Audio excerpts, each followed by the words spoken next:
Hi friends, good evening. నవలెస్ today topic వచ్చే cinema video పిల్లల కథ అనమాట. ఇది గ్రంథమిత్ర. దీన్ని రాసిన వారు డాక్టర్ గంగిశెట్టి శివకుమార్ గారు. ఇది సాక్షి మ్యాగజైన్లో ఉంది. ఈ కథ కూడా బాగుందనిపించి నేను వీడియో అప్లోడ్ చేస్తున్నాను, వినండి. ఈ కథను కూడా చిన్నపిల్లలు అయితే చాలా బాగుంటుంది వింటూ ఉంటే. చూద్దాం. విజయపురిలో విశ్వనాథుడు అనే పండితుడు ఉండేవాడు. ఆయన వద్ద పూర్వీకుల నుంచి వారసత్వంగా వచ్చిన అనేక తాళపత్ర గ్రంథాలు ఉండేవి. ఆయన వాటిని చదవడమే గాక జాగ్రత్తగా కాపాడుతుండేవాడు. అంతేగాక తను కూడా కావ్యాలను రాస్తుండేవాడు. అయితే పేదరికం ఆయన్ని బాగా పీడిస్తుండేది. అయినా ఆయన పట్టించుకునేవాడు కాదు. ఒకసారి ఆయనకు అనారోగ్యం చేసింది. పట్టణానికి వెళ్ళి వైద్యం చేయించుకోమని సలహా ఇచ్చాడు నాటు వైద్యుడు. పట్టణంలో వైద్యం అంటే డబ్బుతో పని. ఆయన భార్యకి ఏమీ పాలుపోలేదు. డబ్బు ఎలా సమకూర్చుకోవాలో తెలియలేదు. దిగాలుగా ఉన్న ఆమెతో పక్కింటి ఆమె, మీ ఇంట్లో తాళపత్ర గ్రంథాలు బోలెడనున్నాయి కదా, ఊళ్ళో వాటిని ఎవరికైనా అమ్మి ఆ వచ్చిన డబ్బుతో పట్టణంలో వైద్యం చేయించవచ్చు అన్నది. ఈ ఊళ్ళో గ్రంథాలు కొని చదివేవాళ్ళు ఉన్నారా అని సందేహపడింది పండితుడి భార్య. అది నిజమే, కానీ ప్రయత్నిస్తే తప్పులేదు కదా అంది పక్కింటామె. ఆ ఉపాయం నచ్చి తాళపత్ర గ్రంథాలను భుజానికి ఎత్తుకుని ఊరంతా తిరిగింది పండితుడి భార్య. ఒక్క గ్రంథం కొన్న పాపాన పోలేదు. నొప్పి పెడుతున్న భుజాలతో చివరకు ఆ ఊళ్ళోని వడ్డీ వ్యాపారి అనంతయ్య ఇంటికెళ్ళింది. మా ఇంట్లో చదివేవారు ఎవరూ లేరమ్మా. అలా అని నేను కాదంటే నీ అవసరం తీరేదెలా? నేను ఈ పుస్తకాలు కొనను, కానీ తాకట్టు పెట్టుకుంటాను.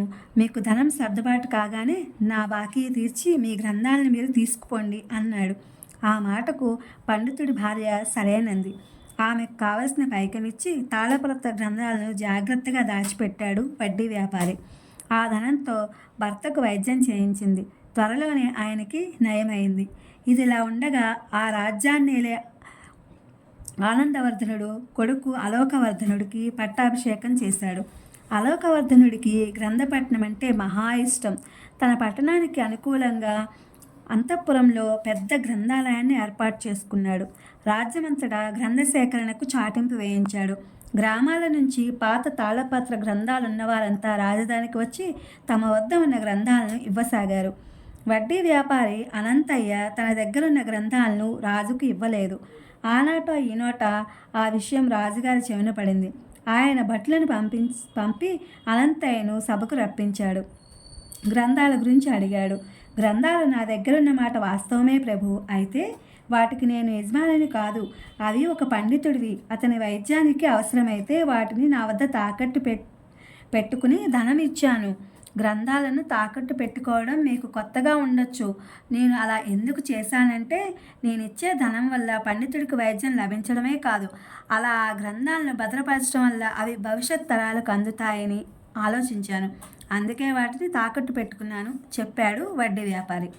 అతని పెద్ద మనసుకు రాజు ఎంతగానో సంతోషించాడు.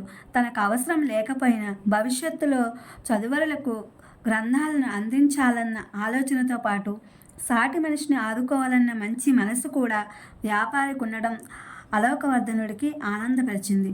పండితుడి అప్పును రాజు తీర్చడమే కాక ఆ వ్యాపారికి గ్రంథమిత్ర అనే బిరుదును ఇచ్చి ఘనంగా సత్కరించాడు.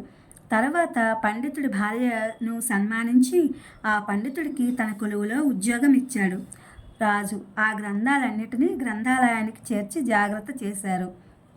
చూశారుగా ఫ్రెండ్స్, ఈ కథ ఎంత బాగుందో, ఇందులో ఎంత అర్థం ఉందో.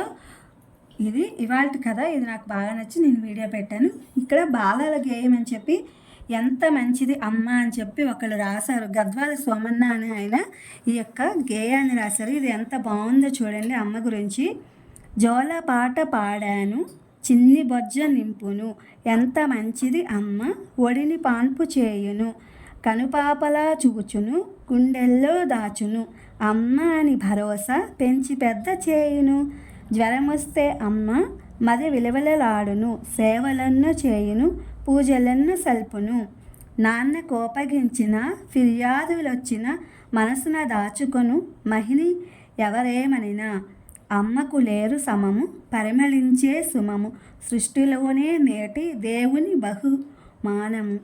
ఇది ఎంత బాగుందో చూడండి. ఇది అమ్మ ఎంత మంచిది అనేది మొత్తం అంతా ఇందులో ఇచ్చారు. నిజమే కదా, అమ్మ అనేది ఇవన్నీ సహిస్తూ భరిస్తూ మనల్ని ఎంతో బాగా చూసుకుంటుందన్నమాట. ఇది నాకు నచ్చింది. గేమ్ కూడా బాగుంది.